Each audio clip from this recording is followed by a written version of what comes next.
Hello, everybody, and a very warm welcome to Metaverse What Matters. This is episode 3, filmed here in the Metaverse and available on YouTube. So it is available literally to everyone. And I am delighted to be joined, as ever, by Dr. Catriona Wallace, who is the founder of the Responsible Metaverse Alliance. The Responsible Metaverse Alliance is a social enterprise, and it is an international movement committed to supporting the development of the metaverse and all immersive and virtual worlds. It's all about responsibility, thinking about function, deployment, safety, culture, inclusion. And Catriona, it's always a joy. You're currently in Sydney. I'm currently in the UK. It's great to be with you as always. Yeah, thanks, Jules, and just great to be here with you in the metaverse. So listen, tell us what you've been up to since we last spoke. Yeah, so doing a lot of work in thinking about how we build responsible processes for the metaverse, really around educators. So that's the big thing. Last time we spoke, I was really focused on policing, so policing in the metaverse. And then we've had this huge interest from educators. So I had a principal today write to me and say, we need to educate our teachers, our students, our staff, and the whole community around schooling about the metaverse, but also always now almost hand in hand with the metaverse, Jules, is the role ChatGPT will play. Well, we're going to get into that actually, because we've had some incredible engagement on social media. First of all, actually around educators. We've had educators say, can we please share this content with our students? And the answer is absolutely, and you're most welcome to do that. And also, those of you who watched the last episode will know we're creating a new segment for the show called Ask Cat, where you can ask Catriona Wallace anything. And one of the questions coming up is exactly that, ChatGPT. Kind of what I guess the kind of theme that's coming through from the questions from the audience is, you know, what impact do you think this will have? Talk to us about your thoughts on ChatGPT. Yeah, so look, the world has changed twice for we humans in the last just over 12 months. The first time it changed was when Zuckerberg announced a $10 billion investment into the metaverse and changing the name of the company from Facebook to Meta. World changed for us. Second time the world changed for us was last November when OpenAI released ChatGPT, and the first really significant generative AI was released to the world. Soon followed by Microsoft taking it and embedding it into Bing, soon followed by Google's announcement of Bard. Baidu is coming, another large Chinese AI company with their generative chatbot. So the world has changed now forever because these technologies are finally what we call artificial general intelligence at a very sophisticated level. So these machines can do extraordinary things for us, particularly when it comes to education. So it's no surprise to me that we have educators following this program and wanting to know what to do with ChatGPT, or indeed how it might work in with the metaverse technologies. So I was talking earlier about the Responsible Metaverse Alliance, and what I love about that is that in fact, you've got 4 very clear pillars of your charter, which in my mind, as somebody who travels the world interviewing senior leaders both in real worlds and virtual worlds, it's a really strong framework, particularly for the audience, to be able to follow the critical areas we must be talking about. To kick us off, because I want to explore one of those in particular, but to kick us off, would you just walk us through those 4 pillars? Yes. So the 4 pillars are working with policymakers. So that is probably our major focus at the moment. So working with politicians, government officials, regulators, and policymakers, and from around the world. So we are based in Australia and have led the movement out of Australia, but we are internationally focused. So we're working with policymakers in order to start to generate pressure to create policy ahead of the time in 3 to 5 years when the metaverse is really full steam. Second pillar is around working with the creators, or what we call the builder community. So these are all the people who are the artists, the creators, the developers who are making products and services for the metaverse and making sure that they know how to do that ethically. The third pillar, and an extremely important one, is ensuring that there is diversity, inclusion, and accessibility in the metaverse, because we've certainly not seen that in Web 1.0 and Web 2.0. And then the fourth pillar is around what we call the interoperability of the world. So how the virtual world that we're in now works with the physical, digital world, and works with the physical world. So the three worlds are connected, whereas at the moment, they're pretty clunky relationship between the three. Well, let's pick up on the one about inclusion and diversity, particularly because it's no coincidence we're putting this out around International Women's Day. And I suppose one of the questions that I face a lot, partly because I have a podcast all about diversity, equity, inclusion, but also because of my engagement with the industry, is, some quite deep-seated concern about bias. And particularly when we think about, your work in ethical AI, moving now very much into the world of the metaverse and all the work that you're doing. I'd love to get your thoughts well, let me represent a question for the audience. How do we prevent bias? Well, it's extremely difficult and an extremely broad topic. So when we think about bias, there's all sorts of levels of bias. And I'll just quote one because it's burning in me at the moment, and it is actually related to ChatGPT. So let's just go with that and I connect AI to the metaverse because AI is one of the foundational technologies of the metaverse. The core foundational technologies, of course, are AI, augmented reality, virtual reality, blockchain, cryptocurrencies, cybersecurity, 5G. These would be the main technologies. So I'd like to just represent bias that is burning me alive at the moment, Jules, when we come to talk about ChatGPT and its role potentially in the metaverse.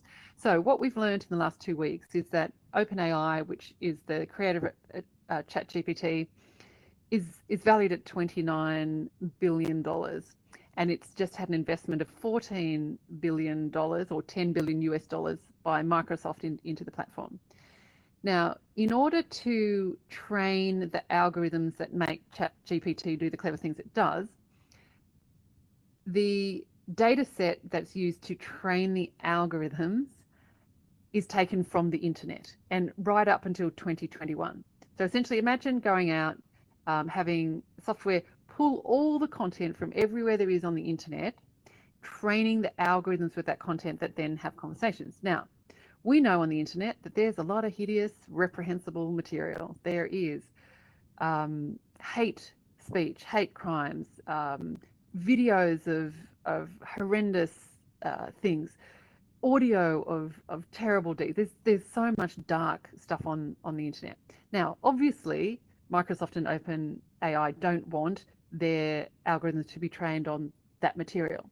So what do? They outsource the coding or the cleaning of that data set to Kenyan workers, so workers in an outsourced company in Kenya, who are paid between $1.32 and $2 an hour to trawl through all the internet content, find all the reprehensible content and label it up so that the machine, the ChatGPT, learns not to use that content when it's talking with the world, which is a good thing. We don't want a chatbot that's racist, misogynist at all. Mm-hmm. But the human cost of that is terrible. And so I did an article with the Australian Human Rights Commissioner this week that was widely published and widely received about needing human rights by design right from the beginning, Jules, like where the data is being cleaned before it gets into the algorithms, before it gets into the AI, before it gets into the metaverse. This is the bias. How can a $29 billion value company not actually have a better way to do it than that? And I'm sure that won't be the last time we talk about that very topic. And do please share the article, the paper, when if it can be available in the public domain, because we should make sure that all our viewers get to see that as well.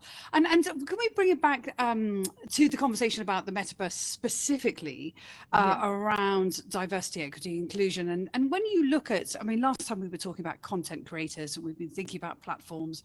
Obviously, regulation and policy is very important around that. In terms of your view on bringing in guidelines to encourage greater diversity, equity, inclusion, what are you particularly thinking about? And are there any areas that give you cause for concern right now? Well, yes, I have big cause for concern for a couple of reasons. One is we know in this field that 9 in 10 workers, developers, coders are male, and only 1 in 10 is female. So inherent in that statistic is the fact that there will be conscious or unconscious bias built into the way these platforms are built. A great example of that was a story of a woman who is a beta tester for Meta's Horizon Worlds, who was virtually gang raped by 3 men in the metaverse. And her story went viral, and her name is Nina Jane Patel. And as a result of that, Meta built a little buffer sort of zone around the avatar so that people couldn't get up close and be really violating someone's personal space as an avatar. Now, for me, Jules, how was that not thought about prior to a woman being very, very badly, severely hurt or harmed? Who's on that design team? Any woman I know would be saying there needs to be a security around the woman. It can't be the onus on the user to protect themselves in the metaverse. Women, children, the vulnerable must be offered protection. And so therein, we're already seeing the early stages of the metaverse not being protective of women, children, and the vulnerable. And it's funny when you were saying that, about women, my mind was going immediately to minors and thinking of all sorts of different use cases for that. And do you think the industry really cares enough? And who seems to care the most? And by virtue of that, who cares the least? Well, very interesting. So what we do know is that we do think that this industry, the metaverse industry, cares more than we've seen previous iterations of technology. So we looked and did an ecosystem mapping of who was doing anything in ethics and responsible tech in the metaverse, and saw that there were a large number of young metaverse companies that seem to have a social consciousness.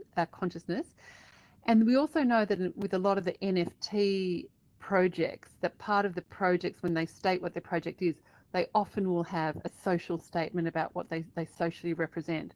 So I think there is great hope that these, particularly the younger generation who are coming through leading some of these metaverse companies, will have a greater social orientation around things such as diversity, inclusion, and protection of women, children, and the vulnerable than we've seen before. That's my hope. But that's countered with the behavior that we see of the large tech platform giants who are not oriented, nor are they incentivized about doing anything ethically. And I don't think that has changed since Web 2.0 and social media and all the challenges that we've seen there. I'm not so sure we've seen any real change. And as you look at that sort of reality, and it's helpful to look at it from both points of view, what are you most optimistic about with your work with the Responsible Metaverse Alliance? I'm very optimistic with how keen the policymakers are. And this is a funny conversation for us to have, Jules, because of course I was an AI entrepreneur, and I would not have wanted, back in the day, no regulation. I don't want people putting laws and rules on me. And now, because I always thought it would stifle innovation, now I see it's the opposite of that. Regulation will support innovation. It's just like those beautiful guardrails that will just help people innovate within, sensible parameters that will, in the long run, help them be more successful. But what I'm very impressed with is like, certainly in Australia, the Human Rights Commissioner, the Federal Minister for Technology, the State Ministers for Digital, the E-Safety Commissioner, the Police Commissioners. All of these regulators have come to us in droves, wanting to be involved right now in creating regulation. And we've even had an approach by Mozilla. So Mozilla run a Mozilla Fest, and where they get smart technologists, and then they have hundreds and hundreds of funders or philanthropists come to see, what is good social-oriented tech.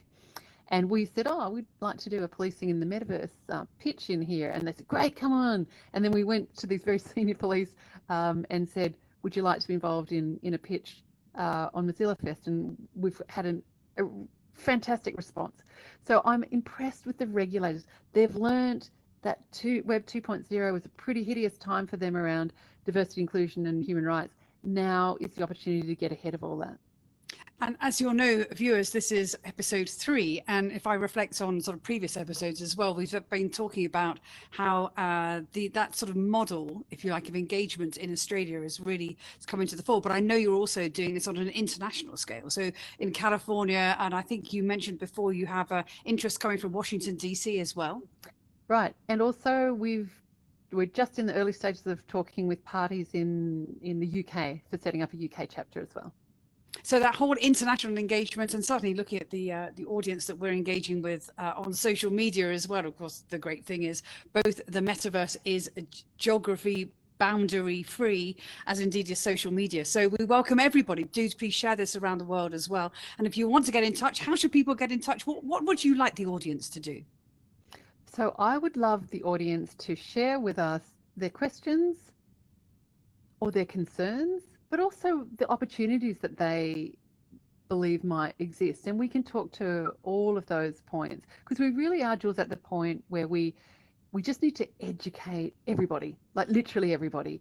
And if you and I can help do that, then that'll help us move towards the policymakers and the tech giants and those who are in control of the metaverse at the moment, if we get a good groundswell of people that actually know what this metaverse is.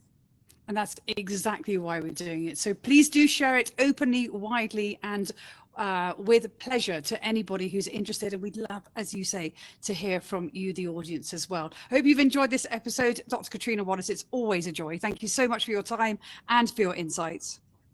Thanks, Jules. A pleasure. And to everybody who's been watching Metaverse What Matters, thank you for joining us. I've been Julia Streets. And until next time, goodbye.